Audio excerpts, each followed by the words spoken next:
Здорово, танкисты, всем привет, с вами Серега, с вами Индомит, и сегодня у нас очередной обзор танков нашей любимой игры World of Tanks. Сегодня у нас на обзоре имба советского гаража, тяжелый танк советский, 8-го левела, ИС-3 Дед.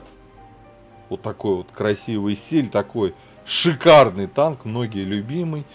В ангаре он у многих стоит. А почему? А мы сегодня вот с вами разберемся, почему люди оставляют ИСа-3 в ангаре. Вот, у меня вот на нем 100% отмет. 3 отметки, все, выкачал. Отметка теперь уже не падает, да. Предлагаю начать с бронирования данного агрегата. Погнали. Итак, вот коллижен модель нашего ИСа-3. Ну и давайте по порядку. У нас щучий нос. Вот видите, щучий нос, да. Щучий. Давайте правильно его поставим. Ну вот как-то так. НЛД у нас 110 мм, перейденки 191. Вот, и как, ну, крепко ли это НЛД? Для каких-то танков крепкое, у которых пробитие на основном типе снаряда меньше 200, а такие есть. ИС-6, Крайсер GFK.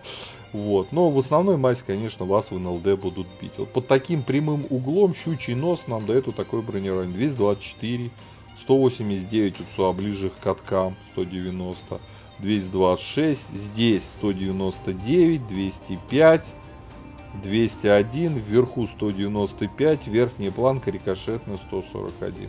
Крепко ли это ВЛД? Опять же, для ранее озвученных танков тяжелых, да, крепкая. Но и у нас большинство танков тяжелых имеет бронепробитие на основном типе снаряда. Я про голду вообще молчу, да. Порядка там 220, конечно же, вас будут пробивать ВЛД, безусловно. Что касаемо башни. Маска орудия вокруг ствола, кругляшок 250. Сама маска 380, 400, 370, вот здесь 420.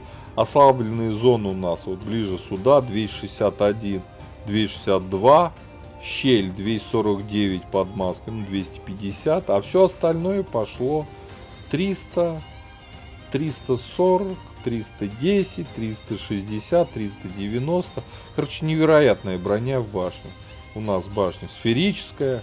По башне вопросов нет. Очень крепкая башня. Есть лючок 80 мм, перейденки 89. Но он расположен сзади, в задней части башни, и он очень маленький. Но закидывать туда все равно будут. Какие еще ослабленные места? Вот эта вот планочка, видите, над маской орудия. Да. Вы ее вот так где-то всегда будете видеть. 20 миллиметров всего лишь, перейденки 27,5, и вас сюда рвут абсолютно все. Средние танки. Да даже ЛТшка вас сюда спокойно пробьет, если попадет. Тяжелые танки я вообще молчу. Сюда очень часто ИСу-3 накидывают фугас, поэтому, играя на этом танке, вы вынуждены, как эпилептик какой-то, на нем дергаться, дрыгаться, чтобы только вам не закинули сюда. Боковое бронирование. У нас верхняя часть борта, гнутый борт. Да. У нас еще висят экраны. Давайте смотреть, нижняя часть у нас 90 мм, верхняя у нас с экранами за счет гнутого борта 200. Хорошо ли он танкует от борта? Ну, это король танкования от борта на 8-м левеле. Идеально танкует, но при танковании подставляете щеку. Понятно, что она загнута к центру все равно, но броня, сами видите, какая. Сюда вас и будут при танковании от борта стараться выцеливать. Что абсолютно все это и делают. Вот такое вот бронирование. С броней разобрались. Пошли смотреть основные модули. У нас куча пушек. Вот. От этой пушки вы сгорите на этом танке. И, естественно, и вот эту качать уж точно не стоит, да. Быстро заряжается, все круто, нищая альфа и маленькое пробитие на основном снаряде, равно как стоковой пушкой. Идем вот через эту вот пушечку 390 альфы, идем на топовую 9 левела. Ее мы и будем рассматривать, и остальные даже что их смотреть. Вот, 122 миллиметра, легендарная БЛ-9, да. 225 пробития на основном, 265 на голде. Заряжается долго БЛ-9, 13,3 секунды на стоке, 1800 ДПМ. Точность тоже не самая лучшая, но у нас танк про игру в упор. И сводится аж целых 3,4 секунды. Да, сводится из третьей невероятно долго на топовой пушке. Вот, по поводу башни. В чем у нас разница? Бронирование лба, бронирование щеки и даже, нет, тыл такой же. Вот, скорость поворота, когда ставите топовую башню, супер бронированную, естественно же тяжелую, да, у нас скорость поворота градус в секунду уменьшается, но обзор зато на 20 метров увеличивается. Поэтому в первую очередь из-за бронирования лба обязательно нужно как можно быстрее качать топовую башню. Разница между рациями: здесь 440, здесь 730, почти в 2 раза. Всегда нужно даже на тяжелых танках качать, что тут даже объяснять. По поводу двигателей: 650, здесь у нас 700. Ну, процентов 10 подвижности вам топовый двигатель даст. Ну и градус в секунду, поворот у нас 30 вместо 27, то есть плюс 10% поворачиваемости на шасси данной машины. Вот, полевую забыли. Давайте полевую глянем. Я еще не качал полевую на этой тачке. Вот, вездеходную ходовую во втором блоке. Притирку шестерни наведения в четвертом. У нас сведение прям вообще кусок дерьма. Звукоизоляцию в пятом. И вторым слотом мы берем мобильность. Нам нужна подвижность. По оборудованию: стандартный комплект для тяжелого танка советского. Это в основной слот, дающий дополнительный буст на выживаемость. Ставим улучшенную закалку, ставим обязательно стапы, ставим обязательно досылатель. Ничего другого для этого танка, поверьте мне, не нужна. По снарядам ББХ у нас летит 1007 метров, и это круто. Голда у нас подкол летит 1259, и это тоже круто. То есть со скоростью полета снаряда у нас вопросов нет. Снаряжение: ремка, аптечка, автоматический огнетушитель, 4 члена экипажа перки сейчас наблюдаете перед собой. Давайте дальше смотреть, а что у нас по пушке. И вот на самый-самый жирный минус, но это совок, это тяжелый танк, минус 5 градусов углы вертикальной наводки. При экипаже почти в 5 перков у нас пушка уже заряжается 11,22, что достаточно приятный. ДПМ подрос до 2100. Вот, по ХП у нас в принципе нормально, 1650 более-менее.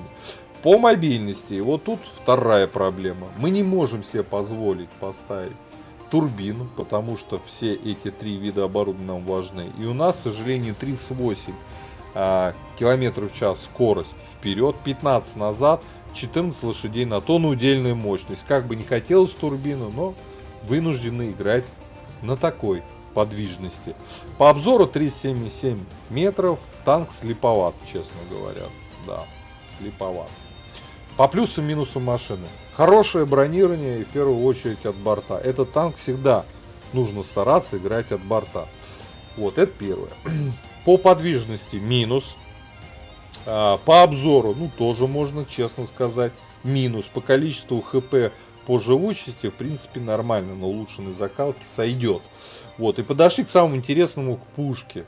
Да, БЛ-9 хорошая пушка.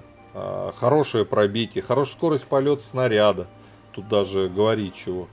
Даже не стоит здесь ныть-то, да. Но у нас критически некомфортное сведение, поэтому мы вынуждены, чтобы настреливать, попадать, играть всегда в упоре. Вот. У нас нету УВН у пушки, от слова совсем. Ну что такое минус 5? Это считайте, что у вас пушка всегда смотрит только прямо либо в небо, а вниз она не наклоняется. Вот. Поэтому танк любит городские карты. На холмистых картах чувствует себя некомфортно. Вот. Но там, где есть возможность отыгрывать от борта, это неприступная крепость. которую прорвать можно только количеством нападающих. Предлагаю отправляться в бой. Давайте посмотрим, а как у нас ИС-3 играет с современными редами. Актуально, не актуально? Поехали. Так, обзор боем ИС-3. Советский тяжелый танк, проходная прокачиваемая ветка. Попали мы к 8. Честный бой. Едем играть на центр. Да. Кстати, вот на 3 отметки на 100% нужно 2500 урона, вам сразу говорю.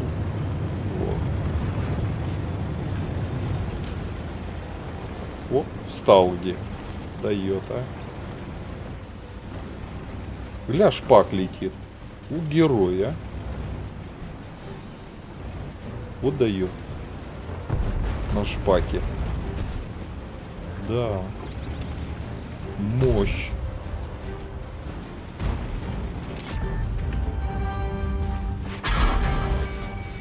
О, мне газанул. Безэшки эти понаделаю.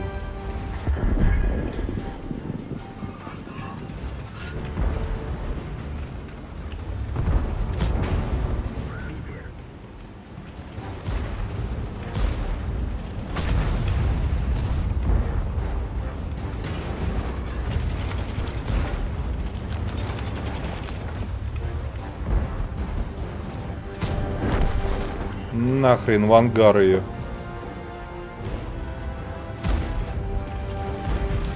Тихо, тихо.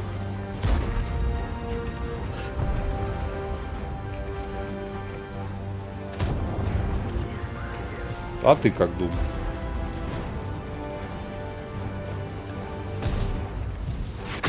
Ух.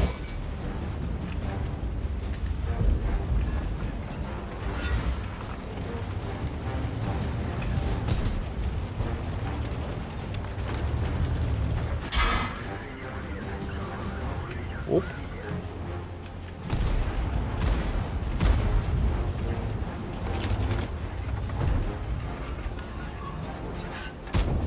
В ангар.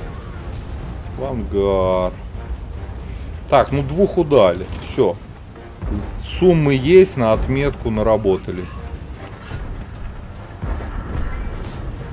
В ЛД попали.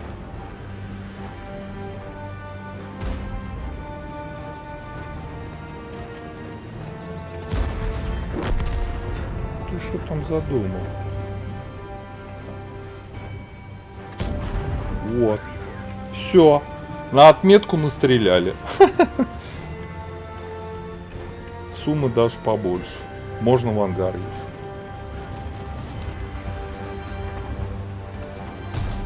Ты. Какие там граждане? На тебе, трутл.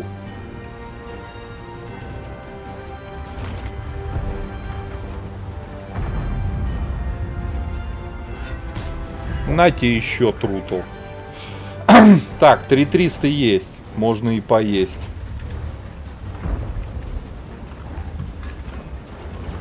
Аккуратненько.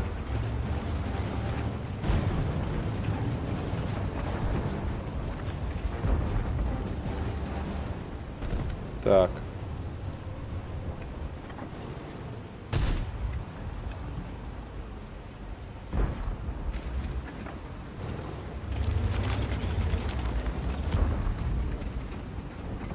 За камушком стоит, да?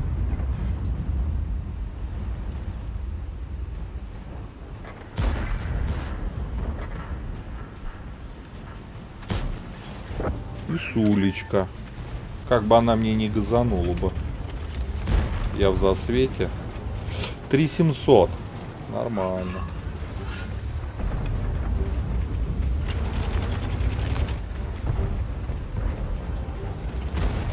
ТС-очка. Годно. Вроде выигрываю.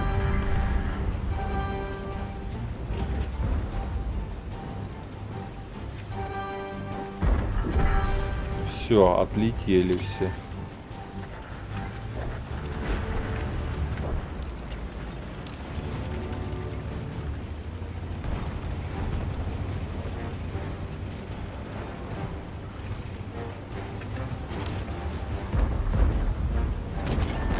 В ангар. Бизюлька, да? Там еще и Трутл. Вперед. Все, я сейчас в ангар еду, ребят. Нет, пока не еду.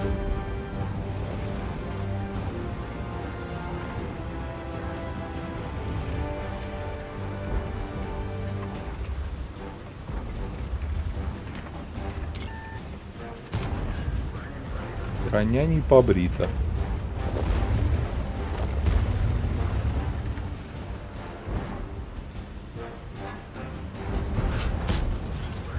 Броня не побрита.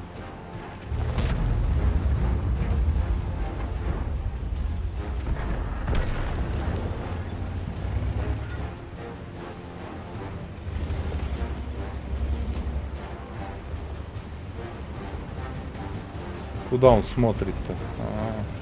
Ну все, ладно. Ну ладно, 4К дали на стрел. 998 насветили. Сумма у нас 5К. Сойдет.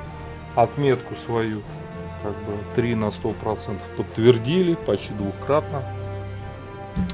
Танк имба. Что тут даже говорить. Главное от борта аккуратненько. ИС-3 это дед. Приятнейший танк.